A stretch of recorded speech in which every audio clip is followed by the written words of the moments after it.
Welcome to the Smash Masters podcast, hosted by Stefan Eschi and Nick Priest. This is where we dig into the auto body collision repair field and talk quality repair methods and how the industry is always changing. Buckle up, it gon' get bumpy. What's up? It's bumpy tonight, isn't it? It is very bumpy. Yeah. How many difficulties can actually go wrong within a span of 30 minutes? Less than 30 minutes. That's the thing, though, because I came home and I'm like, I'm going to clean the back gutter today. So I did. And I spent extra time out there. I'm like, I got plenty of time. I'll go in there and I'll get connections. And now it's saying some of your destinations have errors. Yeah. Yeah. Who knows? Does it say on top who we're live with? YouTube and Instagram. And that's it. That's it. I'm gonna hit end and then hit go live again. Or no, we need to reset up everything. You have to. Can you add destinations? I don't know if I can. Yeah. It's. Sorry, people.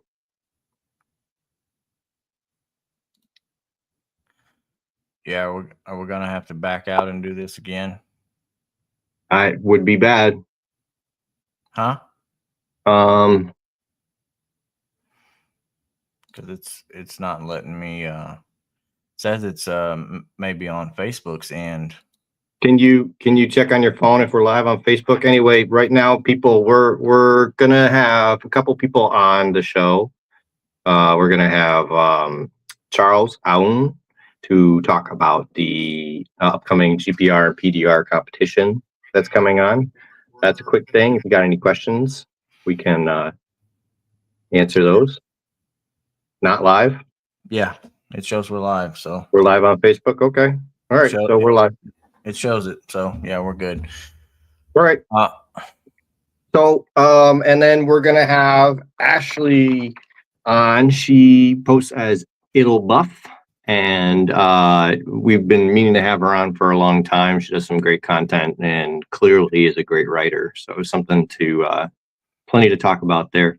I am on my cell phone tonight, so I cannot see comments. My PC decided to not connect to my camera, so wouldn't have been able to see me. And then my laptop decided to be slower than molasses. So the phone, it is.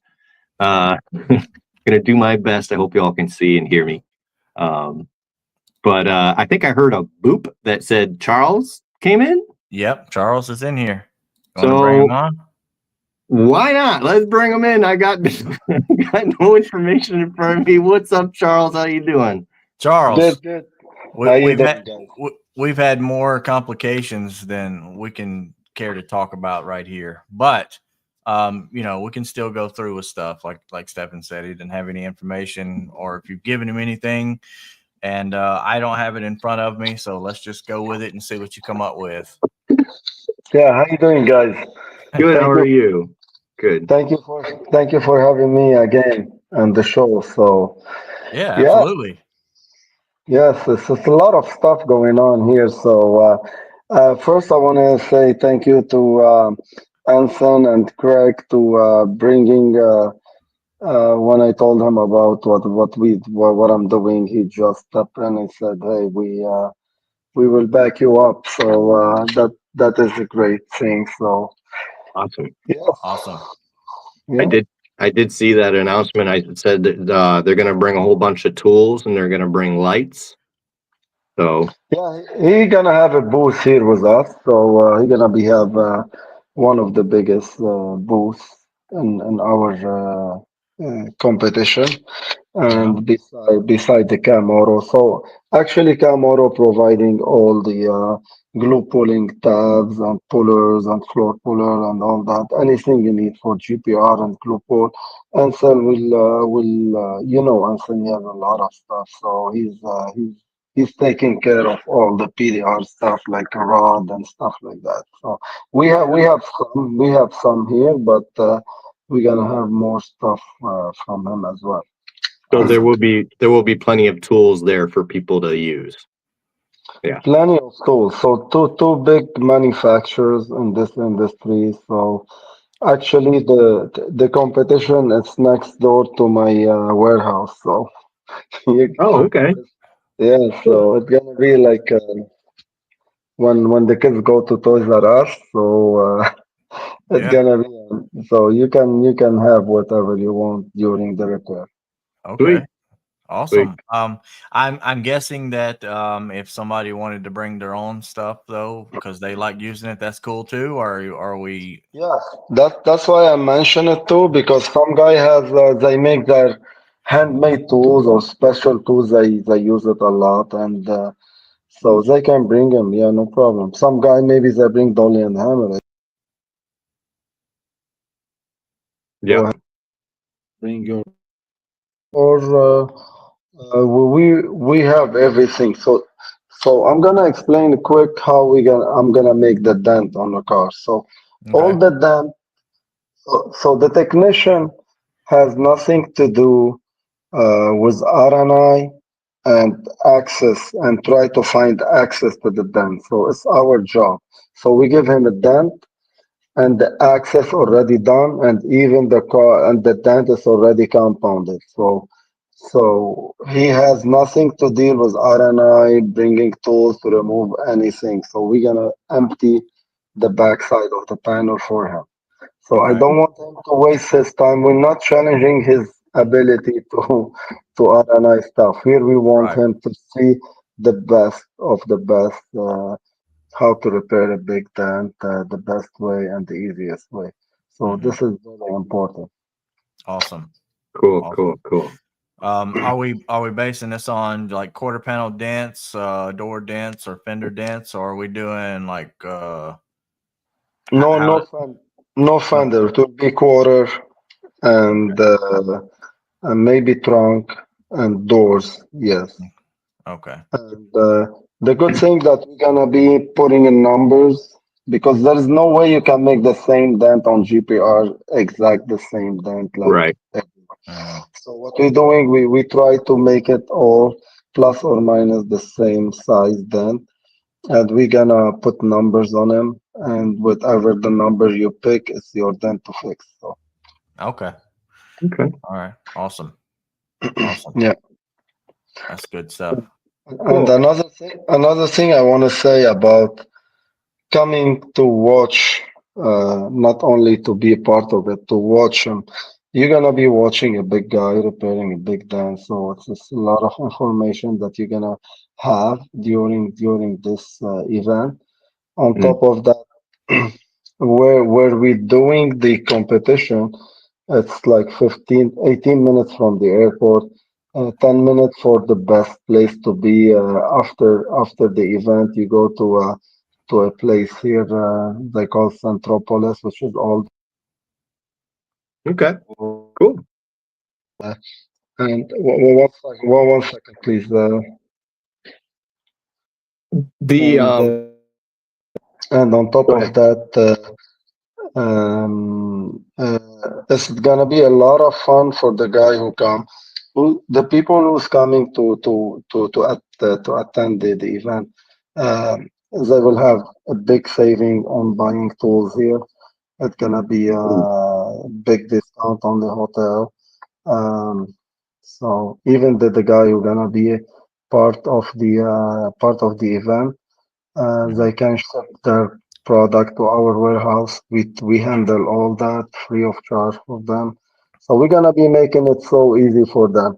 And Okay. everybody say, hey, the first time you do this event, so you do it small. And no, we're not doing it small. So it's gonna be a big event. So there is Sounds no sounds like a gonna big be event.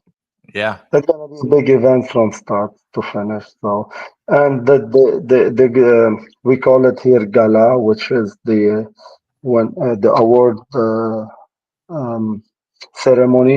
It's Mhm. gonna be big. It's gonna be big. So the way we're gonna do it is not come have a sandwich and take the trophy and leave. No, it's gonna be a big event. Should we bring some formal attire for No, the no, no, the no. the award. No, you don't have to. You don't have that. Even when I got my reward in Dubai, I was wearing a jeans, so it's not a big deal. Okay. All right. Awesome. Awesome. Yeah, That- my only maybe you haven't come up with this rule yet, but if somebody gets a dent on a door, are they allowed to take that door off the car and put it on a stand? Yes. Yeah. Ooh, that's an advantage. Okay. That's an advantage. And my only other question is what's the climate control situation? Do you have air conditioning and heating? Is it going to be steady or the door is going to be open? No, it's gonna be steady, but in July it's really cool weather here in Montreal. Oh, okay. So Okay. it's gonna be like 70 degree, 75 average in July. So it's Okay. not bad, Sounds good. not really bad. Nice. And also we're gonna have not only Cam Oro glue, we're gonna have all kind of glue from Anson. So whatever glue you like to use, you're free to do it. So you're free to use it. All right. So All you don't right. have to use our glue only. We have maybe 15 different brand of glue. So whatever glue you want, you can use. Awesome. Okay. Awesome. Good stuff. How are the contestants picked? Yes. Look back home. So uh, yeah. So that's about it. And we're gonna be announcing. We're gonna be the final day. We're gonna post soon the final day to apply to be attending or participant in the event. It will be June 8th. Okay. And so because in the beginning I said I want to leave it open all day, but so far we start receiving a lot of demand. So I don't know if we want to keep it the same amount of people who gonna be attending. Okay. So the guy who attend, he gonna be saving a lot of money. So Mhm. and we're gonna be having a lot of fun as well. Cool. Awesome. It does sound like fun. That's why I put my name in as a contestant. Hopefully I can get an opportunity. How do people get picked to do the repairs? So after June 8th, we're gonna post all the name. We're gonna post all the name uh, on the social media, and each name has number next to it. So And we just go through and just pick who we think should be a good contestant.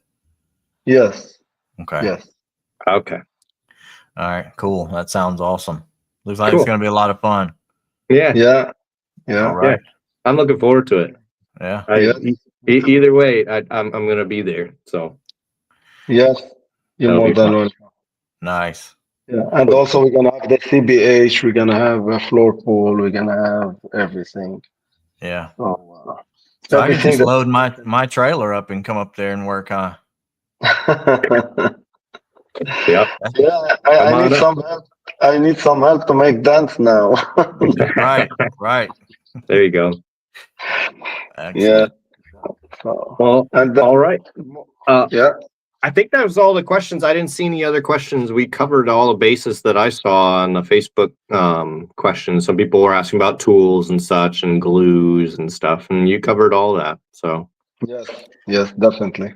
Yeah. okay. Good stuff, Charles. Be Well, looking Thank forward you. to it. thank you Thank you for so coming much. on and explaining all that. Yeah. Yes. Yes. Thank you. Yes, Appreciate sir. We'll see you soon. Okay. Yes. Thank you.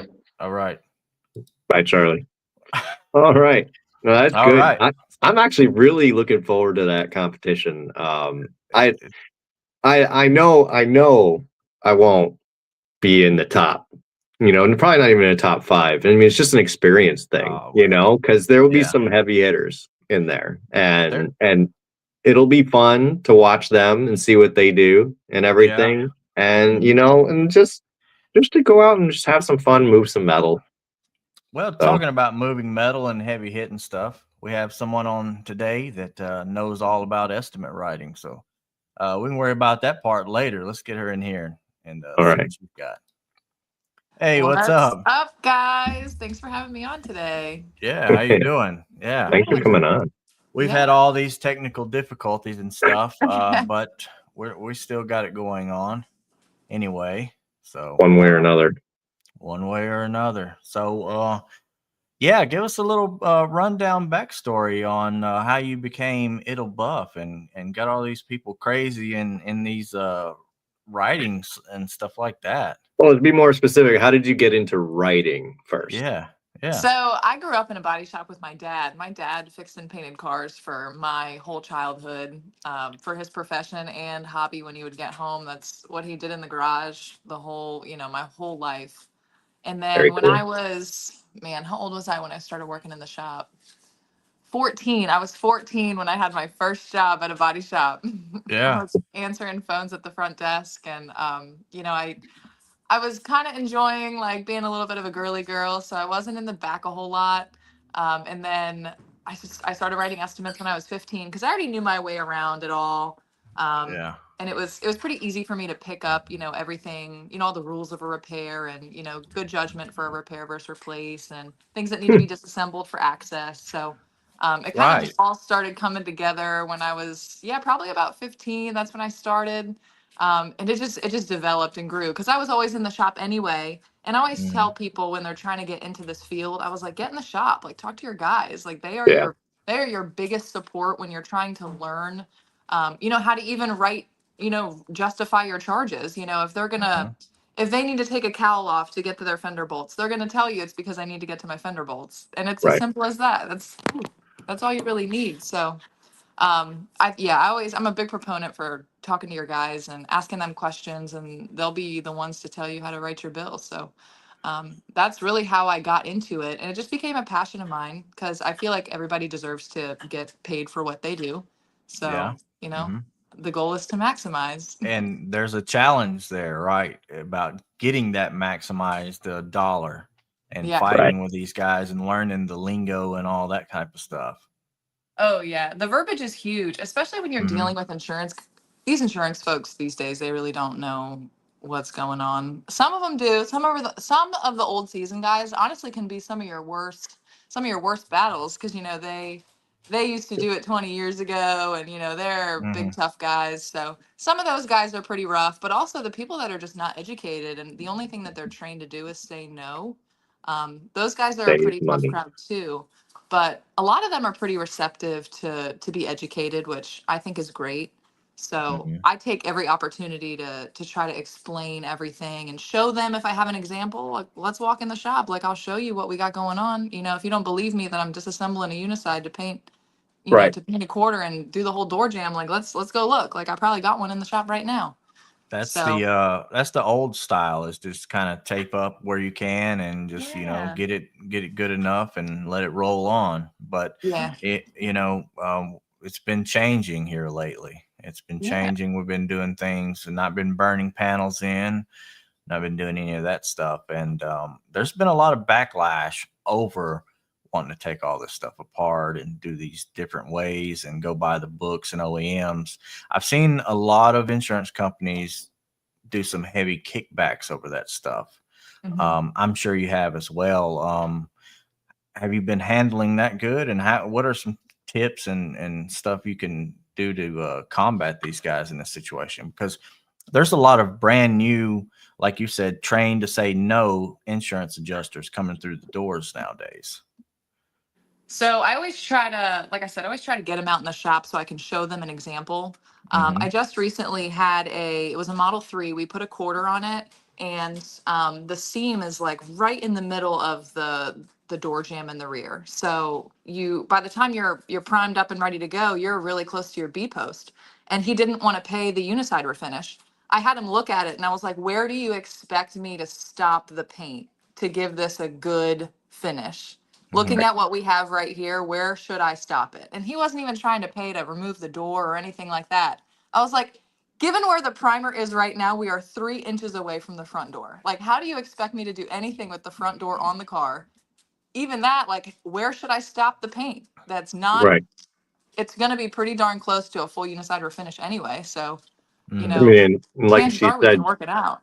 she spent time talking to her techs, learning that stuff and justifying. So, I mean, it was probably a time where you had that issue and went to the tech, and tech said, "Where am I supposed to stop the paint?" You said, "Well, I'm going to store that information up in Yes, here for this time absolutely. forward," which Absolutely.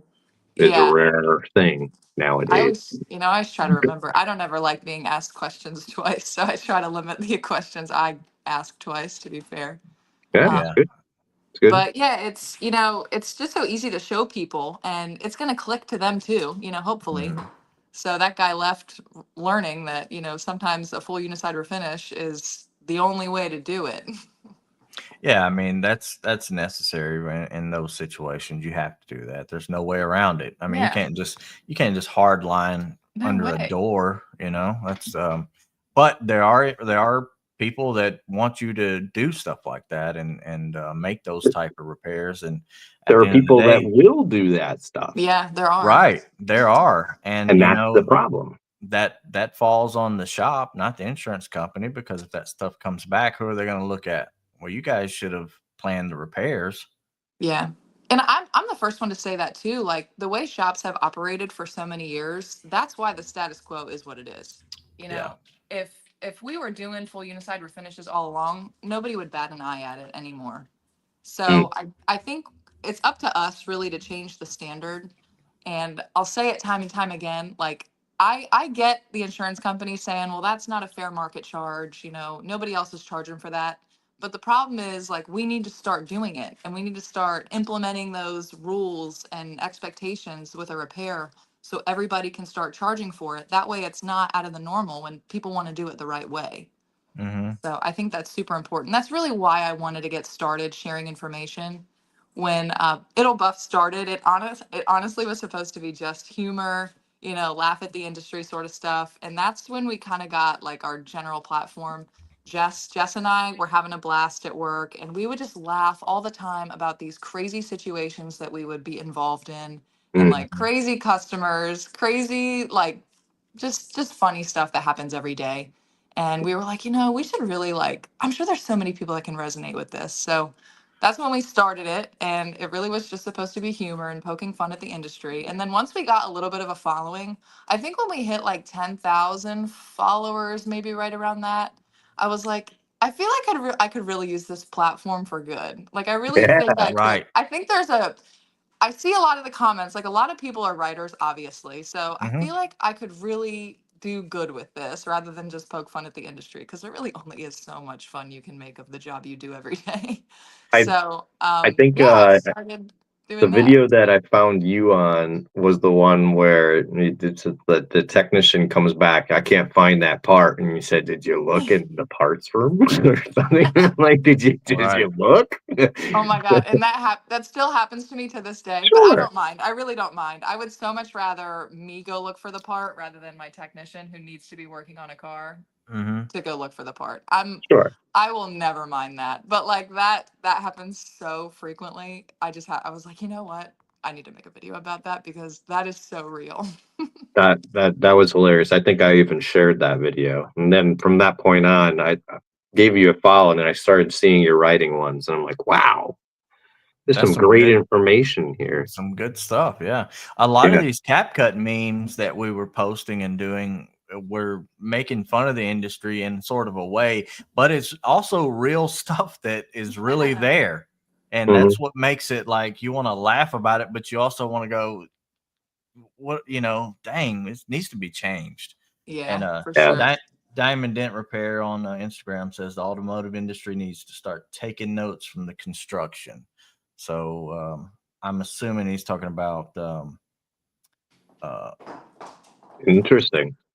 yeah, yeah. I don't know, the construction of vehicles, where they're made, tore It- down, and stuff. I yeah. don't know. Yeah. I mean, the Let's way OEM wants it fixed should be the only way. I I mean, want some elaboration there, but yeah. Help me out yeah, with that. yeah, Yeah, yeah.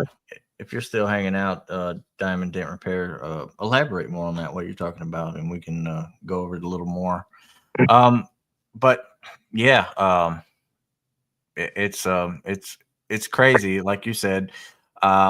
Here, the last 5 years or so, people really didn't take OEM procedures really seriously. Construction companies. Oh, okay. Oh, like construction, actual construction workers, That's what I landscape. thought he meant. Yeah, yeah. Okay, I got you. I mean, there's a lot of things that are pros and cons versus every trade, you know. So I do. I always said that if I was going to be in any other trade, if I could do it all over again, I think I'd be an electrician. I don't know, Good one. screw Yeah, cars. Nice union electrician. That'd be a sweet. That'd be a sweet gig. I yeah. think that'd be good. I wouldn't mind getting all that rubbing from all the other guys. They make fun of electricians, and, you know, wear the gloves and soft hands and everything. That's fine. I don't care. It's fine. But anyway, no, writing is such a key part of this industry. I made a post on this on Facebook recently, and it wasn't, and some people think that I make these posts based off of my own work site. And if I did that, I think I'd be fired by now. But I don't. It's because I hear from people daily, like kids to older guys that work in shops, and they're just venting to me about what's going on in their shop. They're asking for advice or something. And one of the key things I see coming back to is just writers that don't know, don't care. Yeah. One Yeah. or both. Mm-hmm. And I really feel like we could weed a lot of that out by just implementing more training than the standard iCar training. Oh my I god. mean, I will say it until I'm blue in the face. iCar is excellent for setting the bare minimum standard. Like it's up to us to be better. I think it's important to have a bare minimum standard working in the industry that we work in, yeah, but that can't be your everyday ops. Like you have to be better than that. right. Yeah. You have to be, or else you're nobody, or else you're. And you know what is also frustrating about that too? The fact that insurance companies only require that Right. to be Mhm. any sort of certification. You know, that is their gold standard. The insurance company is iCar standard. So it just goes to show you how behind they are, you know, in just knowledge of the industry overall. Well, it's So them being lazy. They're using it as something to lean on. oh, So for we make sure. sure you're iCar certified. It's like, well, yeah. When's the Yeah, but last time what you took an else? iCar class? Hmm. You And know? they do. The insurance adjusters do, but you know, they're probably skipping through them just like I do. Yeah. I had to take an iCar class about taking photos of a car. Right. I I was think I like, this did is too. insulting. This is honestly insulting. Like, give me something a little bit with a little bit more depth than this. Like, Yeah. teach me about welding. Show me what a good weld looks like. Right. That's what I should be seeing. You know what I mean? Yeah, Yeah, sure. and So a lot of it's that is good frustrating. for somebody that's brand new to the field and wants to learn more about how you do that. But they skip the part where you need an advancement class on how to break all this stuff down a little better, or maybe they just didn't do that on purpose because they want you to figure it out. Um, Well, that but could be it. either way, I Who mean, knows? there needs to be more there needs to be more training as far Yeah. as Oh, writing for and sure. stuff. And it's And a lot every of level. Every Mhm. level needs more training. I mean, even techs need more training. You know, like everything. I mean, it would benefit anything. But just the writers have a lot of power on the profit of the Mhm. shop, and that's why it's so important to show them how to maximize that. You know, that doesn't mean Yeah. you have to do that on every ticket, but you know when to apply it and when not to. Mhm. Right. But I actually wondered. I know you're in an area with hail because Mhm. you talk about hail season. Do you ever write for PDR or is it strictly conventional? Oh, all the time. So I have a trainee at work right now. She is handling most of the hail claims, but I'm kind of overseeing it. I did the hail season when I moved to the Midwest. I started working on hail in September, and this was all hail from like April's storm last year. So we were Mhm. jam packed full of hail claims. So I hit the ground running with the hail claims. We have a dent team that works out of our shop, so we kind of have like a little team thing going on with the PDR team. Mhm. So we write all their bills into the insurance assignments and things like that. So I got very familiar with PDR very quickly because I was coming from the East Coast. I was coming from, city of North Carolina where there really isn't a lot of hail until you get into the country. But those cars weren't coming to us for hail work. So I had never really experienced PDR estimates in the capacity that I did when I moved to the Midwest. So I feel like I needed to, what I did was I kind of slowed down, did a little research. I spent a lot of my time with the guys downstairs to see what they were doing, asking them a lot of questions because I really wasn't sure. And my thing to do is just figure it out yourself, go ask, it'll all make sense eventually. So I was just asking a lot of questions and they were super helpful. And then I started doing a little research on my own, seeing what other people were writing for. And I kind of blossomed on that. And I made that video, honestly, kind of hoping that people would comment like more stuff of what they're charging for. And I didn't really get a whole lot of feedback. So I guess that means I'm hitting it all, but I don't know. We'll see. And Yeah, I had never experienced hail before, and it was humbling because as somebody that's been writing estimates for so long and having seen pretty much everything, that was new for me. It was like I was a new writer all over again, but it was fun. It's a different yeah, animal.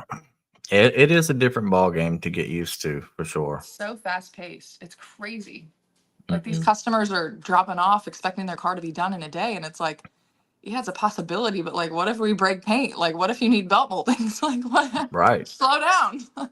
Yeah. I mean, and once you get the car in and you get to looking over everything, there's obvious things and like belt moldings that you didn't see or glass trim that is dented that you need to replace. And you can't really get that on a initial scope through outside the estimate one and done. Here you go. Let's bring it in and out, Yeah, and I hate Uh, the idea of the original estimates. I think it's such a waste when they want to do an original estimate for hail. It's like, no, I don't want to do an original. Your car is dirty, first of all. I'm not going to go wash it just so I can put some lights on it, have the guy circle it up for an appointment that's supposed to be 30 minutes. Like, there is no realm of possibility where that takes 30 minutes. Like, just give me your keys. Let's get the car fixed. Like, I don't want to circle your car up just to have you drive away and risk that you're not even going to get your car fixed here. No. Right. Right. Yeah, because then people can, if their car's paid off and they're good to go, they're just gonna cash that baby in and see you later. Oh my God, these $10,000 hail claims. I got to be honest, if I got a $10,000 check coming to me with a little bit of hail damage, I'll be all right. I'm going on vacation. Hey, that's how what most everybody else people- thinks too. Yeah. Yeah. That's common thought. It's understandable. It's just it's tough to watch them when they later think they can get it fixed for like half of what they got from the insurance company, when what they got from the insurance company wouldn't even cover like a quarter of what it's going to cost to PDR a whole car. Yeah. But Yeah, and then you could find somebody that'll do it, but there's going to be holes drilled in every panel that you can see. Yep, Right. and it's probably not going to look too good either. So And well as I do, insurance companies are banking on these people taking that first low ball check and going away and saying, "Hey, we paid you for this damage. What you done with it's your money, but we paid out on what we should have done." right. Yeah, that's And the goal. I mean, I think it's only like 25% of all claims get fixed. That's such a low Wow. number. That's such a low number when you think about, you guys have seen a photo estimate from an insurance company and how awful they are. Yeah. 75% of people are thinking that's a payday, Right. Yeah. So Uh, it's sad for us, especially because work is slow for a majority of people right now. I think hail honestly is the only thing keeping us afloat at the moment. Really. Like, collision work is pretty slow overall. In comparison to other years. But yeah, hail is definitely keeping us busy right now. I don't think if we had hail, we'd be really slow. I've you heard have that any? in other places. Do you have any DRPs? Yeah, we're trying to get off DRPs. That's really why I moved to the Midwest. The company I work for. The goal is to get them all off DRP and all independent. They want to be OEM certified. That's the goal, which I really support. I really support that movement. Charging for what you're doing and getting paid for what you're doing, I think it should be the goal. Right. So that's my mission. That's my passion. So I really align with this company's goals. So they kind of put me out here in the Midwest to try to implement that passion. And we're slowly but surely, we have 12 or 13 stores out here, and it's starting at one. And I think they're trying to like pilot it, if you will, to see how well it works out at the first store, and then they'll kind of figure it out amongst the rest. So we're clearing off DRPs right now, but yeah, for now we do have DRPs, and we're kind of in this like middle ground where we're like half DRP, half independent, which is honestly, it makes it so crazy because it's really hard to keep up with the paperwork, especially, the DRP you can just go ahead and fix, and the other guys you got to wait and hold up. Somebody's got to. That also makes it hard when you're negotiating bills too, because some adjuster could come out and see that you're like a State Farm DRP for example, and they're like, oh well, you're taking their rate, so you should be fine getting my, however many dollars an hour.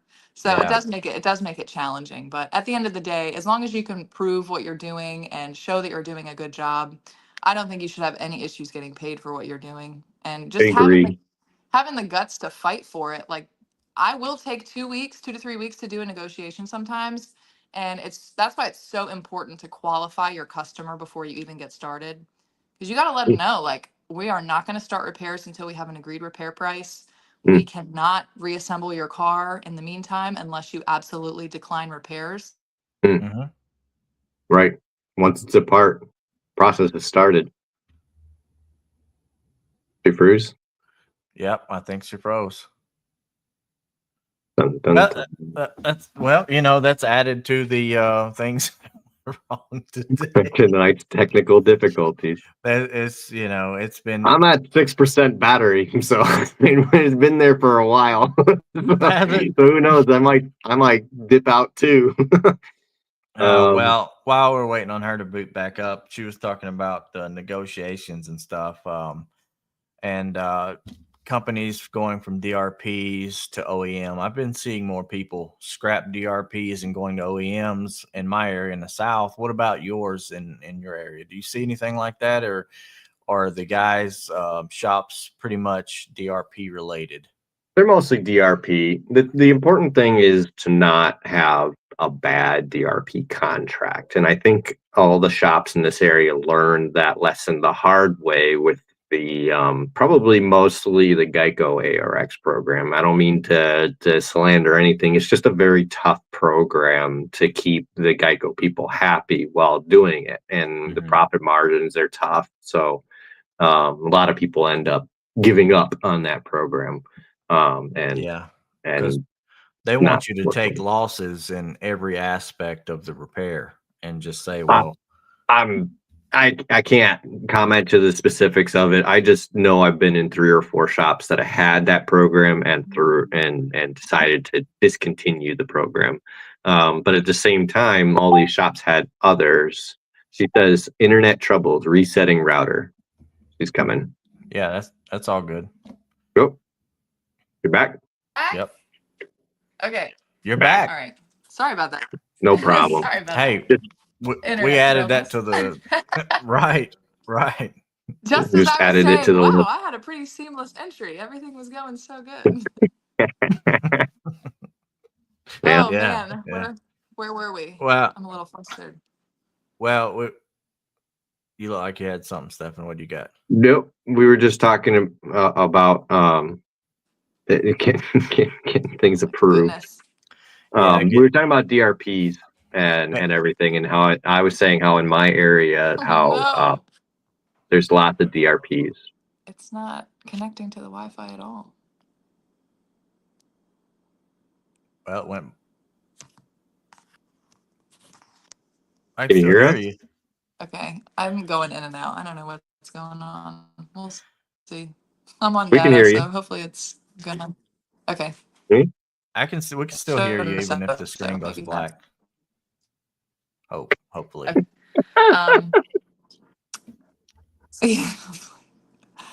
So I think I was talking about qualifying customer. Yeah. So I always tell all my customers, this is going to be a process. If it's a non-DRP, we try to do a consultation like before the car is even on the property, or if the car is on the property, like make sure they know in advance that if they are not comfortable with how this process sounds, we don't need to get started, because what happens is you go ahead and you start the repair, and then once they're already in their rental, and they've probably already been in the rental for a week or 2 weeks if it was a tow-in, because you got time to Mhm. to get it in the shop and process it.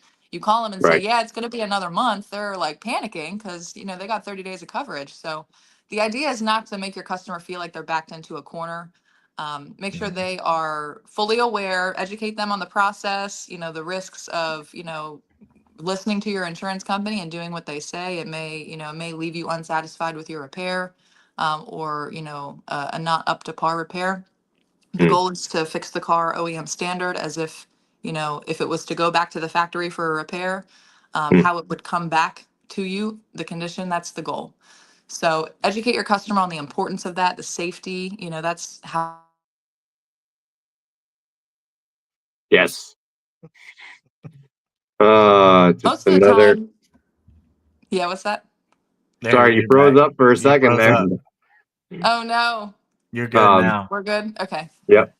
But yeah, Yeah. just emphasize the importance of a high quality repair and Yeah. OEM parts, and how that actually will help streamline the process. Not having to deal with the aftermarket junk, going back and Mm. forth with used parts. It's going to help streamline the repair process once we are finally able to get started. Most of the Mm. time, no matter what the job is, it's pretty uncommon that a repair takes more than 3 weeks. Like once you have everything you need, even if it's a frame rail replacement, like you can probably get it done. Once you Yep. have all your parts, 3 weeks is about fair. Yep. Yeah. So I always say that too. Like once we have everything we need, the approvals, it's probably going to be 2 to 3 weeks. We'll keep you posted. Yep. So a That's lot a of the good. customers are okay with that too. That's a good ballpark. I like to quote, and this is more for the front end, or as a business owner, as a PDR business owner, I use this, and people say, "How long is this going to take?" And I said, "Well, I think it's going to take this long, but my number one goal is to make sure the repair is just right. Yeah. Way more important than the amount of time it's going to take." And then right away, usually I get a response from people. They go, "Oh, no problem. Yeah, take as long as you need, Yeah. and Yeah.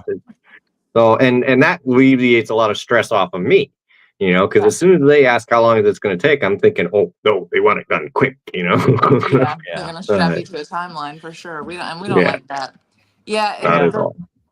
the the ones that really get you are the people that are like, oh yeah, no, take your time, yada yada, and then they're calling you every other day, like, hey, The is my next car done day. yet? Yeah. And I was like, I thought you told me to take my time. I'm gonna take my time.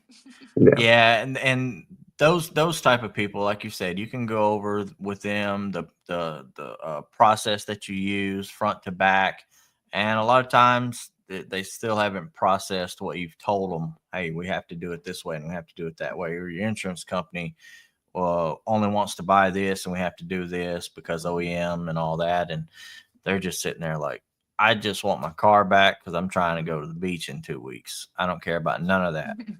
So I'll just hope that they got a really nice rental car, and maybe they'll want to take the rental car to the beach. right, right. But I don't know if you've had to deal with that, but a lot of the people, even in non-drive vehicles, they'll go ahead and get the rental car, knowing they can drive their other car and just be driving that one around. Yeah, that does happen every now and again. They won't We'll pick up see their on the. car. Or Yeah. that too. Oh, I actually had a lady that I was talking to today. She goes, "Well, I think I want to take my rental car on my Memorial Day vacation." And I was like, "Ma'am, that's in 2 weeks, and your car is going to be done in a couple days." I was like, "Yeah, you probably can't do that." Yeah, right, Yeah. right. That ain't gonna work. It's wild out here, and you know what that says? Uh-oh. That really that says that uh we haven't really educated the actual customer who comes into the body shop every day of how this process works. You go into to a doctor's office, and that you're going to be paying this amount for this and that, and they're going to tell you up front whatever, and then you're out. But Mhm. people they don't really go get in wrecks very often. Most people once or twice in maybe a lifetime. So Yeah. Right. it's I feel like as a whole in the industry, we kind of have to be better about showing people how the process is and what they should do. And I get caught up on this. I know Stefan does, but when I do PDR work, I'm doing PDR work and my videos are based towards other PDR guys. Like, hey, look at the dent that I fixed over here. When in reality, it should be the customer base. Like, this is how I process this in order to get this dent from looking like this to looking like that. And I'm going to slowly start changing my process and video format up to more educate like that. But I really think all of us could really help out in that. I know you've been a big part of it and Stefan has, but I'm just talking about the industry as a whole. Oh, for sure. Yeah. Yeah. Yeah, and I honestly love it when a customer comes by so they can check on their car, because I think they don't understand the severity of what we do until they go in the shop and see their car like completely dismantled. You know, they don't understand. It's not just popping the dent out. It's not just fixing a scratch. Like they don't it doesn't click to them until they see their car completely disassembled and, parts off, and, Well, things these are are magic boxes that everywhere. we jump in and go down the Yeah. road in, These So crazy like, metal cages on wheels, right. No, I mean, I just was in a customer's driveway last weekend, and all I did was take the fender shield off so I could stick the PDR tool behind their fender. And he's like, "Oh man, you got that all apart!" Like, it's a You don't sight shield. know. What are you talking about, Like, buddy? who's Oh my. forklift? Yeah. Well, that, and on your guys' side, like the PDR side, the customers don't understand the skill and the tenure it takes to get there. No. Like No. it's easy for them to see a video on YouTube or Facebook Reels about somebody popping a dent out, and it really does look like they're popping a dent out. But all the setup, the tooling, the skill, and the time it actually is taking to do that, they're not even thinking about that. They're just like, oh wow, this guy popped a dent out in 5 seconds. Why can't you do that? And I have to Yeah. explain to Right. them, it's like that takes a lot of skill and a lot of money and tools. Not everybody can do that. And there's the situation with a lot of PDR guys in the areas are the low ball PDR guys that are out here doing dents for almost no money. A lot of people Mhm. expect that from the Yeah. entire base. And if everybody would just get on the same page and like, this is what it cost to repair this, whether it be conventional or PDR, this is what it costs. This is what our estimating says, this is what we should do. I mean, the guesswork of, I think it'll be 30, 25, 30 bucks. It should be over and done with at this point in time, especially with high as prices and stuff are on everything else in the world. Yeah. I mean, we've got good software. Everything we've got everything except how to be a good salesman down. And Yeah. Got to run a business. right. So yeah, that's one thing that needs to be classed on itself, I think. But yeah, back to conventional stuff and teaching customers. We need to do better about that. What do you got? I like how you talked about qualifying your customer at the same time you're educating the customer, Right. So that's what you're doing. And to your point, Nick, because I've always talked about how people walk into a body shop like they're lost because usually they've never been in a body shop before. They don't know how to find one. They don't know how to do it. They listen to their insurance company, listen to the dealership, Always But be good at negotiations. I mean, there's always room for that, but I mean, to go and just hit right at the bottom first, don't give yourself any kind of room. That's just terrible, and that's mainly what I'm speaking on when I was talking about the estimate software and stuff. Just stop starting at the bottom and trying to work your way up. Aim Yeah. high and you land somewhere there. You can land somewhere, but you don't need to land at the bottom every time. Absolutely not. no, that's for sure. That's for sure. Yeah. No, but that's when people come into the shop, I mean, we need to educate them. The other thing I always tell writers, and they never listen. I mean, there's no benefit to the writer for this, so I understand. But us guys in the back put all this work into this car and we get it done and it looks just right. And then we do a little more to make it just right. And okay, we'll send it out. And we never hear a word, not a word, And I'm in the office, in my last shop, not the one I'm in. I actually took care of a fish tank in the office. So I was in there a lot. And there was customers would come and pick up their cars.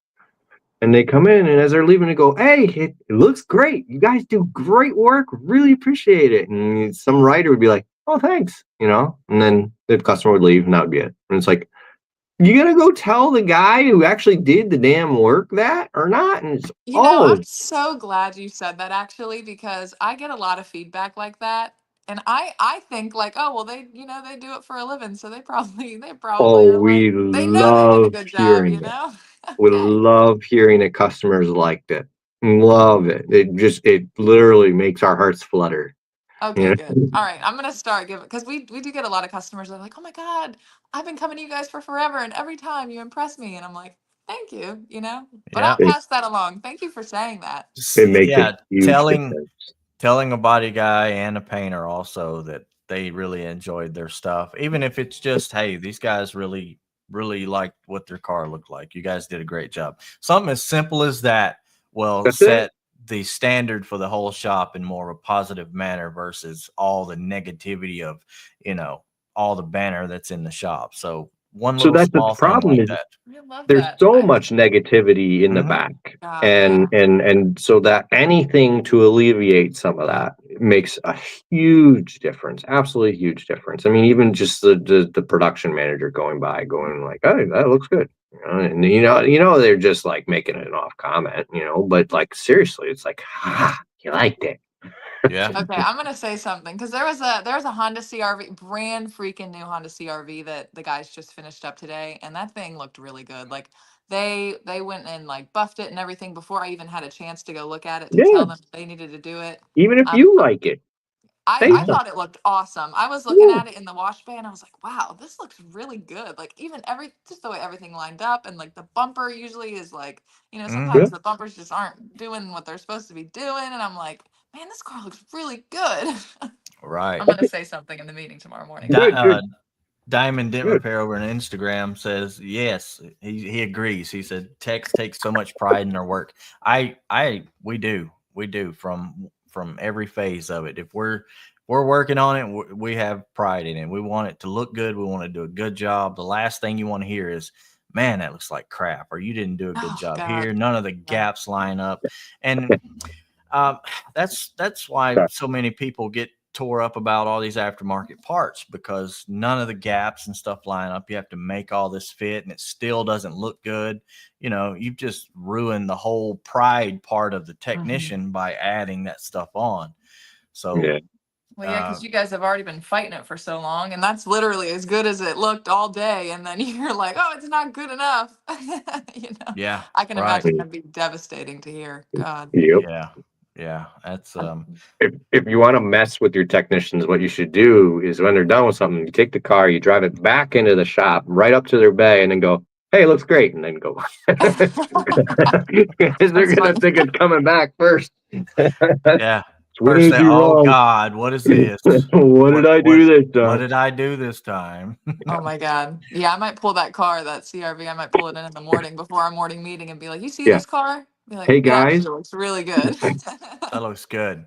I started at a shop one time, and I ain't been there like 3 days, and they pull the car out into the middle out in the open and just start ripping everybody in the whole place a new one over how terrible the car looked. And it was like just minor nibs and dust and stuff in the paint. All it really needed was some light wet sanding and it would have been done. But that's that's the stuff that you do not want to do. I know you know that, but you Yeah. don't want to do that and like set that kind of tone for your entire Yeah. shop. I Yeah. mean, that's really uncalled for on there. But Been yeah, there. Yeah, yeah, there's been a couple too where like the customers will point something out. I had a green Subaru a while back and our paint job looked so good. It was slick. And the factory paint was not, it didn't look that great. It was kind of dry, kind of peely. And the customer was like, this just doesn't look right. And I'm like, what do you mean it doesn't look right? He's like, it just doesn't, it looks kind of dry. And I was like, are you kidding me? Like, I can't even take this back to the painter because like it looks awesome. Like I wouldn't, it's not getting through me. Like you're gonna have to climb over my dead body before this goes back in the shop. And also, like if we go and buff on our fresh paint, it's gonna look even more different than the rest of the car because the rest of the car is peely and ours was slick. So I was yeah, sometimes you gotta tell your customer too, like, do you see the other parts of the car? Do you see those? Ours looks really good. Right. Right. And, Right. you know, walking around in the initial, like you were talking about, capturing your customer, you know, going over with them, capturing them, showing them what their car actually looks like in the beginning sets a better tone. And if you don't do that and don't walk around with them and get them to know the rest of their car, most people, they don't see past the driver's door. They're not looking on the back. They're not cleaning nothing off. You know, there's somebody else changes the oil. The car wash washes the car. So when they go and look and see dents on the right side, oh, that wasn't there. Yeah, Oh that's man. when people are picking up their cars, that is the first time they've looked at their car in a really long time. Yep. Right. And that is so frustrating to me. I used to, when I worked at an MSO, I would walk around the car when a customer would drop off. I would take a red marker. I would circle everything. I would circle everything wrong with that car. I would be like, "Hey, your bumper doesn't match. Did you see that? Did you notice that before?" Because Yep. we had so much inventory flowing through that shop. There was no time to be dealing with any of that. So that's what you had to do, or else they were clocking everything. Oh, the scratch wasn't there. My chip in my windshield wasn't there. You know, it was never ending. And like, it's the MSO, so they're gonna say, okay, whatever pleases the customer. Doesn't matter if you're, you know, paying double whatever the repair was and shit that we're not responsible for. Just go ahead and do it. And it's like, okay, well, it's not like I get paid off my profit or anything. Yeah, it was. Yeah. You had to really save yourself on that one. Yeah, that's but it's a good thing to go around and talk to these guys about that. Yeah. Um, Pre-condition reports. I mean, that's pretty much what they taught us, but it just pointing stuff out to the customer makes a world of difference. Take some Yeah. pictures. Yeah, and Yeah. pictures help for sure. Circle's good. I mean, that's with my current shop. They put little P's for previous. I'm like, well, that's an interesting choice, but okay, whatever works. So there's the car's just covered in little P's. Little Pete. Yeah, it's weird, but it's all right. That works, you know, as That long as you're works. getting it done. Yeah. Before we're done here, I have a question for you. It's usually a question I ask most of my writers when they start working with me. So it's like my test. oh. Oh boy. So panel comes in like a quarter, and it's damaged to the point where would a shop replace it? Yes. But I come by and I say, I want to repair that, you know, and that's all the information you have from me. I saw it. I said, I want to repair it. How do you come up with the time? Well, I'm first of all going to make sure it's not like a situation where your adhesive might be split and it might not be a good repair. But I'm assuming that Good. you're already Good. looked at that and you've decided it would be a Yes. repairable panel. Yeah. That's on me on my shop. Yeah. I mean, minimum is going to be what the replacement time is. Okay. That's your Here we Yeah, I mean, go. if you're saving the panel from replacement, you should be able to get paid your replacement time Well, for sure. replacement time being what though? Like if it's a quarter replacement is usually like the book time is usually like 18 to 24 hours. Like you gotta you're clocking on top of that obviously if you're fixing it, but that's Oh, where you start. That's where you start at your labor time. you take the cost of the quarter into effect too? Yeah, I mean, there is something to be said though. Like if your panel replacement time is 22 hours, let's say, and your quarter's $1,000, like I can't be writing, 40 Not the hours on a full. quarter. So like Not the there's full. yeah. But So you yeah, know, of course. you get I'm where making I'm sure it's going with that. yeah, I'm making sure it's, still something that can slide through, but it's it's Mhm. gonna have some heavy time on it for sure. You're I think not if you scared of writing 36 oh no hours way. on something? If it's a fender, if you're saving a fender from replacement, I'm taking the fact that we're saving a door blend, we're saving a potential hood blend, all the extra disassembly. Like I'm That's clocking a good all that writer. when I'm doing when I'm doing all my repair times. Okay, Yeah. yeah, sure, the fender's only $400, but we can fix it, and Right. it might take 9 hours, but it's worth it because you see, this is this belt molding's gonna break. This door's got a lower molding on it. It's one time use. Let's start thinking about why it's cost effective. That's good. I mean, honestly, I can't tell you how many writers I've worked with that I had to teach all that to, and then even after I did, they refused to use that knowledge. I can't write more than 8 hours. They'll red Mhm. flag it. It's not about what you're spending. It's about what you're saving. Come I on. know. Right. Power of the pen. Yes, absolutely. This is where the profit's made, and they wonder why I have a bad attitude. I use that It. all Oh, the time with PDR. Like our guys will ask for an off matrix PDR on a hood, and I'm like, yeah, let's do it. Like, yeah, I'm considering the fender blends, and I'm considering, like all the disassembly we're gonna do to the front end. Like, yeah, let's PDR that hood. yeah, Yeah. Right. that's good. Um, Most of the time, those guys that you're talking about with the 8-9 hours, those are the ones that have been capped by a DRP contract, and they can't Yeah, get any more than that anyway. right. And they don't really know, hey, I can go beyond this.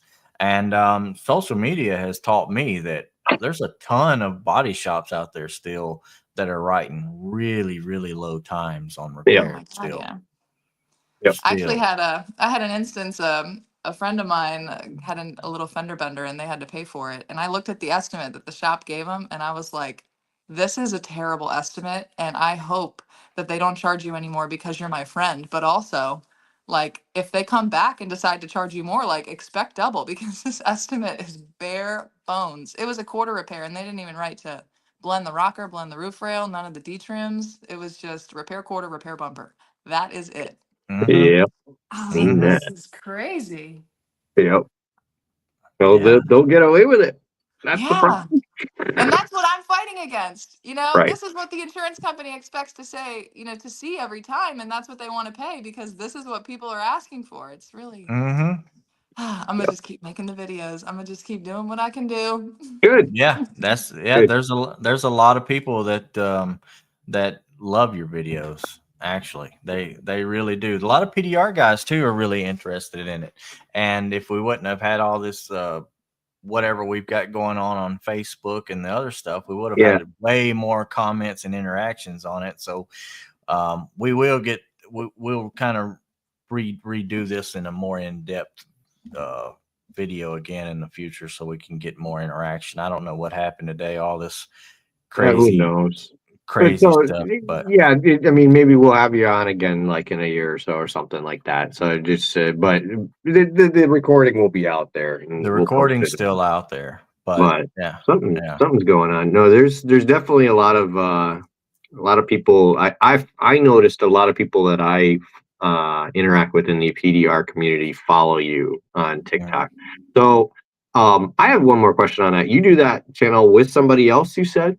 Yeah, so Jess, she does more of the humor stuff because I told her I Okay. was like, I think I kind of want to lean towards the educational side, and she pops on every now and again. But she just took over the store that she was, that we were working at. So, Yep. she only gets on there every couple months whenever she can make time. But she tries to put in her effort. Yeah, she's Jess. That's And she's a Jess. writer.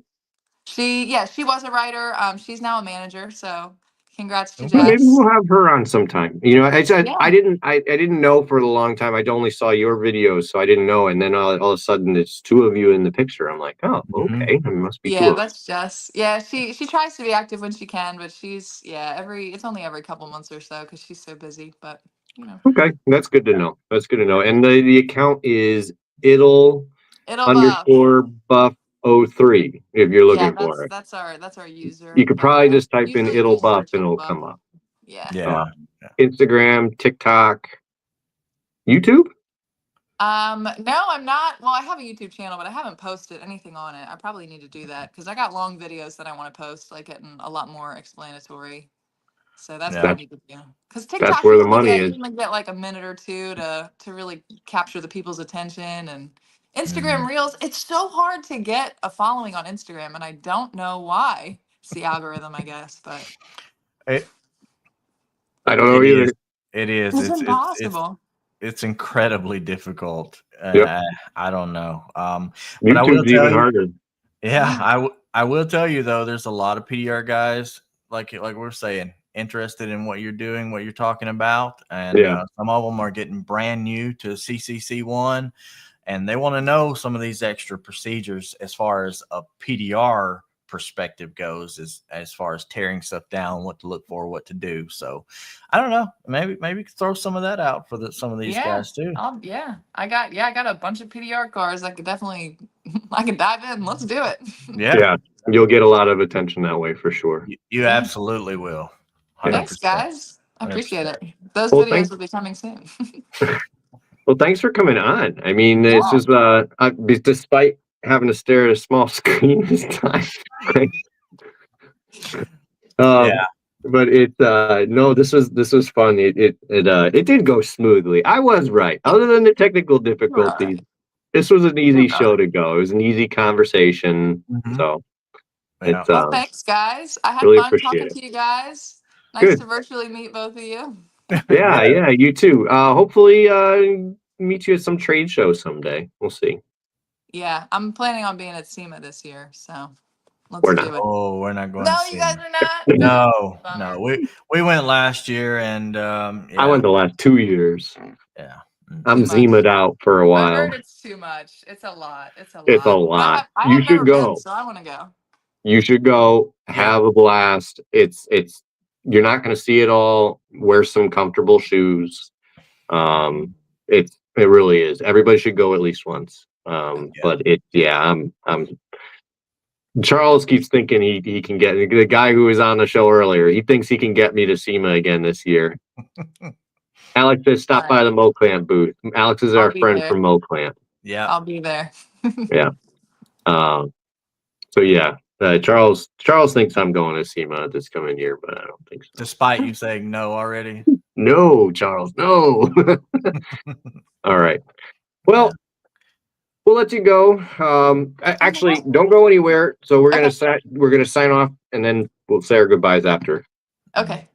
All right. So everybody, thanks for watching. Thanks for commenting, following. We're on all the platforms. I'm just gonna let it go. That's good enough for me.